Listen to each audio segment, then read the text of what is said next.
Hola, ¿qué tal? Aquí tenemos un problema sobre resistencia y resistividad. Es el problema número 3. Entonces, vamos a empezar a leer el problema que dice: un alambre de cobre y un alambre de hierro de la misma longitud tienen la misma diferencia potencial aplicada a ellos.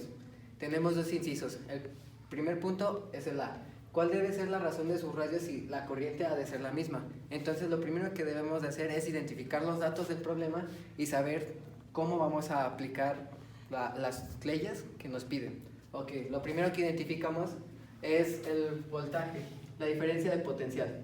Dice que la diferencia de potencial del hierro y la diferencia del potencial del cobre nos identifica que es el mismo. Después dice que ¿cuál debe ser la razón si sus radios, si la razón de sus radios si la corriente ha de ser la misma? Dice que la corriente, o sea, I de hierro, es la misma corriente que el cobre. Está bien. Nos dice que también tiene la misma longitud cada alambre. Entonces identificamos la longitud del hierro es la misma longitud que la del alambre.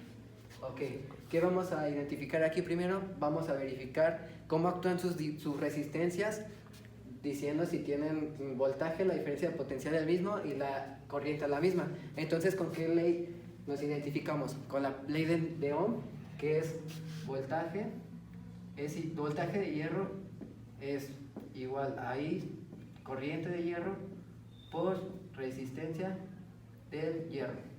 Tenemos que la del cobre, que es diferencia de potencial del cobre, corriente de cobre, resistencia del cobre. ¿Qué vamos a hacer? Vamos a hacer una igualación de estas dos fórmulas para saber cómo actúan las resistencias, que es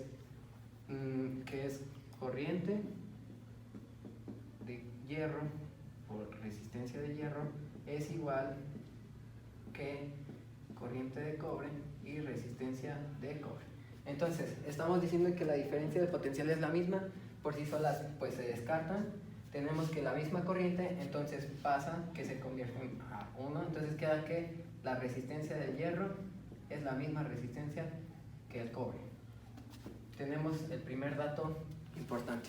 Después de esto, tenemos que identificar la resistividad de cada uno, es decir, tenemos que la resistencia es resistividad de cualquier materia por la longitud sobre el área. Esta es la siguiente fórmula que vamos a utilizar. Entonces, tenemos la resistividad de cada uno de los materiales. Lo que vamos a hacer, nos piden la razón de los radios. Entonces, implementamos esta fórmula sobre la igualación. Entonces, tenemos que resistividad del hierro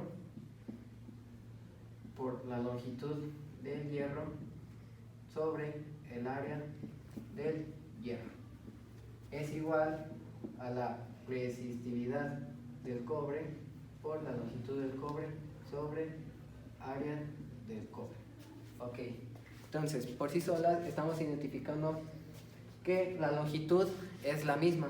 Entonces empecemos a hacer un despeje para saber, porque el área depende del radio. Entonces empezamos que área se pasa multiplicando por acá, queda área de cobre por densidad del hierro, por la resistividad del cobre por el área del hierro. Ok, entonces de un lado vamos a tener las áreas.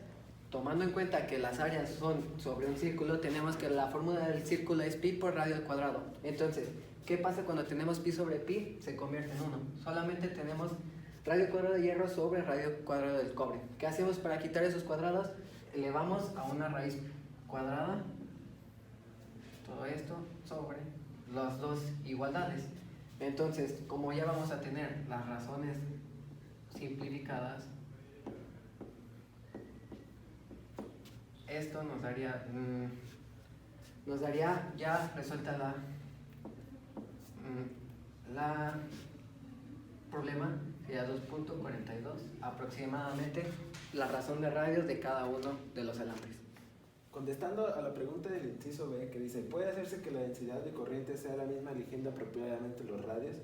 Utilizamos las fórmulas adecuadas, que es la de densidad de corriente es igual a la corriente sobre el área.